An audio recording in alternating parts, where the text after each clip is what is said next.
chosen by you. Forever, I'm your friend. You'll always be right here with me. I'm so thankful for your love. No matter what I do, I know this is true.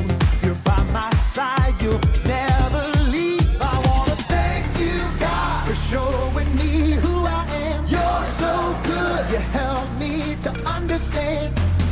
We are your sons and daughters. You're such an amazing father. Thank you, God, for coming to rescue me. You're so good, God, you're everything I need. Every minute of every day, I just wanna say thank you, God. I'm blown away by your love for me. It goes on and never ends. I belong to you, I'm chosen by you. Forever, I'm your friend. You'll always be right here with me. I'm so thankful for your love. No matter what I do, I know this is true. You're by my side, you'll never leave. I wanna thank you, God, for showing me who I am. You're so good, you help me to understand. We are your sons and daughters. You're such an amazing father. Thank you, God, for coming to rescue me. You're so good, God, you're everything I need. Every minute of every day, I just wanna say thank you, God. You sent your son to set us free. For your love and kindness, I will sing. You sent your son to set us free. For your love and kindness, I will sing. I wanna thank you, God, for showing me who I am. You're so good, you help me to understand. We are your sons and daughters. You're such an amazing father.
It's good.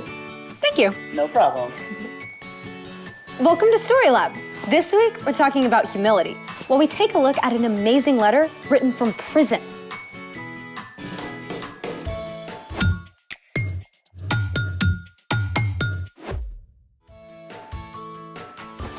Hey, I'm Sebastian. And I'm Skylar. We're talking about humility, which is putting others first by giving up what you think you deserve. I think one of the best ways of putting others first is by helping them eat well.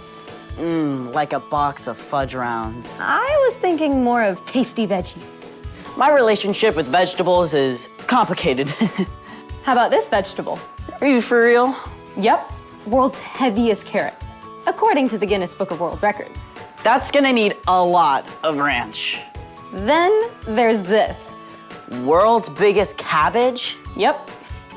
It's like part of some prehistoric jungle. I feel like we should see some dinosaurs roaming past it. Speaking of which, it's a Vegisaurus! world's largest mixed vegetable sculpture. Amazing. Slightly terrifying. Our guest today knows a thing or two about veggies. He builds with them? Nope, he grows them. Great. I'm ready. Hi, Phil. We're so excited to talk with you. Hi guys, hey, it's good to be here. Can you tell us a little bit about what you do? Sure, I run Cherith Farms, which is a small market garden that supplies an average of 40 baskets a week, all 4 seasons of the year to our 65 families. Wow. What's your farm like? Well, it's a very intense little farm. It's a 1/4 acre if you do the math of how much we actually grow on. But we grow all major food groups. That's what makes a market garden a market garden. It has a variety of crops, a great diversity of crops, and we grow them all. Everything from broccoli and cabbage and beets and carrots and lettuce and kale and bok choy, onions and garlic, and a lot more. So, any watermelons? No watermelons. The watermelons would cover this entire garden. So you have a special plan of what you plant? Absolutely. I can tell you what I'm planting next year and where I'm going to plant it. We rotate our crops every year into a new space. And so ideally, the same crop isn't planted for almost 8 years if I'm managing the garden well. Wow, that's a long time. Okay, it's easier on the soil and allows the garden to produce very well. A good garden is always giving back to the environment. So it's like you have to get to know your dirt. Yes, and that's where it really gets fun, because in the creation story of Genesis, God tells the earth to bring forth vegetation. I'm always amazed at how the ground can adapt and respond to good care and love with such energy and life, like this. So farming is really a lot of hard work, right? I do work hard, but you know, everyone works hard. I get to choose the times when I work hard. All the vegetables you provide are such an amazing way to serve the community. Well, I'm glad I can do my part. But really, I'm only one gardener. In fact, that's how I sign my emails to my updates of my customers. One of you gardeners. How's that? Well, I love it when people come to my farm to pick up their produce for the week, and they can see where it all comes from, and they can see the person who's actually involved. But in reality, most of our food comes from people that are laboring, whose names we don't know, whose stories we'll never hear, and they have to work under tough conditions. Wow, I never thought about that. Those people are out there in the dirt, they're working in the cold, they're working in the heat, they're working when it's raining, they're working with the frost on their hands, maybe their gloves aren't working that day, but they don't get to pick the days they get to choose. I feel like I should go find a gardener and thank them right now. Well, that's a great way to think about it. No matter what we grow up to be, there's always someone out there working in all kinds of weather conditions and living conditions to provide food for our families. I am so going to look at my food differently. I hope so. Well, thank you so much for being on here with us, Phil. It was a pleasure seeing you all, and I hope you all have a great day. Bye, Phil. Bye. I want a giant, colorful salad right now. As long as there's plenty of this. I love how Phil reminded us to pay attention to those growing our veggies behind the scenes. Yeah. Now it's time for... The story before the story. Today, we're in Philippians, the 11th book in the New Testament. Philippians is a letter written by the Apostle Paul to the young church he started in the Greek city of Philippi. But before Paul, way back in the beginning, out of a deep, deep love, God made an amazing world. But when people turned away from God, the world was broken. God made a plan to draw people back into relationship. So at the right time, God's very own son, Jesus, came to live among us. When Jesus grew up, he traveled from town to town, teaching and healing. But the religious leaders made plans to get rid of him. Jesus was crucified on a cross and died. But early Sunday morning, Jesus returned to life, and lots of his friends saw him. Which is where our story starts. Hey everyone, I'm Chloe. Hey, Chloe. For 40 days after his resurrection, Jesus spent time with his friends. Then he returned to heaven to be with God. But the news about Jesus spread. More and more people began to follow Jesus, including Paul.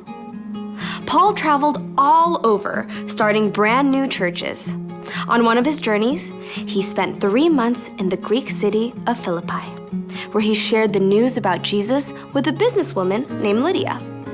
Lydia welcomed the new church to meet in her home, and it grew quickly, even after Paul was thrown in prison. Paul was released and continued his travels. Several more times, he was jailed for sharing about Jesus, but he used his time in prison to write letters to the new churches. In a letter from Rome, Paul encouraged the Philippians to put others ahead of themselves. Don't do anything only to get ahead. Don't do it because you are proud. Instead, be humble.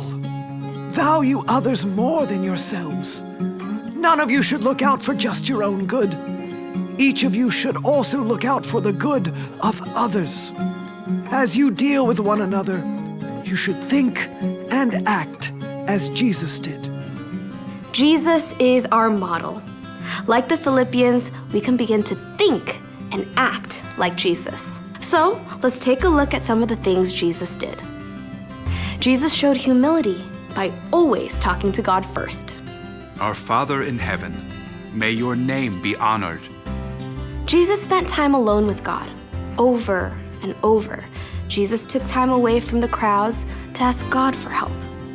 He did it before starting his ministry, before choosing his disciples, and before giving up his life on the cross. Jesus submitted all his desires and plans to God. Next, Jesus showed humility by spending time with those who seemed unimportant. Come, follow me. Rather than choosing the most important, well-educated people to be his followers, Jesus chose the overlooked and the outcast. He wasn't worried about looking impressive. Jesus said to show humility by giving in secret. When you give to needy people, don't let your left hand know what your right hand is doing. Then your giving will be done secretly. That just means when you do something good for others, do it quietly. Don't make it a big deal and do it for show so people will think you're all that.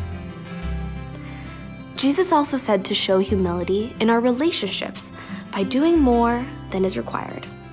Suppose someone forces you to go 1 mile. Go 2 miles with them. Jesus taught that when you're told to do something, do it with a great attitude, and then do even more than you have to. In the end, Jesus gave us the most incredible example of humility ever. Paul wrote, In his very nature, he was God. Jesus was equal with God. But Jesus didn't take advantage of that fact. Instead, he made himself nothing. He did this by taking on the nature of a servant. He was made just like human beings. He was humble and obeyed God completely. He did this even though it led to his death on a cross. most of us will never be asked to actually die for someone. But every day, we can look for opportunities to set aside the things we want in order to put others first. Because Jesus puts us first. The end. Gotta be honest, this one is hard. Yeah, I mean, it's just so easy to default to what I want and what I need. That's right. It takes practice to pay attention to what other people need. And then to find ways of putting them first. So, what's our part in this story? Well, because Jesus put us first, we can live forever with him. Instead of living for ourselves, we have the freedom to put others first, just like Jesus did. Just like how Jesus spent time with people who weren't considered important, you can look for the kid that's trying to make a friend, instead of trying to get the popular kids to like you. Or like Jesus said, to give in secret. You could quietly share a snack with a friend who doesn't have one, and you don't have to make a big deal about it. When your mom asks you to take out the trash, you can take it out and then also empty the dishwasher, just like how Jesus said to go the extra mile. None of this is easy to do in our own strength. That's why it's so important to do something else Jesus did. Pray! Exactly. Jesus talked to God first, before anything else. When we take time to do that, we remember how amazing it is that Jesus put us first. Then God can give us the creativity and strength so that we can put others first. I think you've got it. See you next time. Bye, Chloe. So here's the thing. Put others first because Jesus put you first. Hey, let's go. Where are we going? We are gonna go help Farmer Phil. Okay. Thanks for joining us in the Story Lab. We'll see you Next time. Let's go.